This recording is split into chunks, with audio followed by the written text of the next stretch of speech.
মহান স্বাধীনতা ও জাতীয় দিবস ২০২৫ উদযাপন উপলক্ষে আজ সূর্যোদয়ের সঙ্গে সঙ্গে ৩১ বার তোপধ্বনির মধ্য দিয়ে শুরু হয় দিবসটির আনুষ্ঠানিকতা। বুধবার দুপুরে আন্তঃবাহিনী জনসংযোগ পরিদপ্তর এক বিজ্ঞপ্তিতে এ তথ্য জানানো হয়।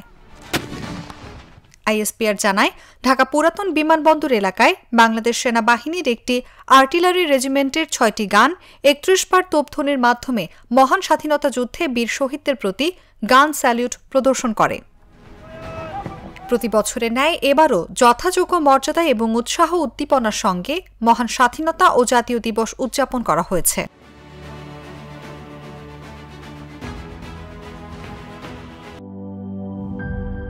লিলি হালাল বিউটি সোপ, বিএসটিআই কর্তৃক সনদপ্রাপ্ত দেশের প্রথম হালাল বিউটি সোপ। দীপ্তিময় উজ্জ্বল ত্বকের জন্য।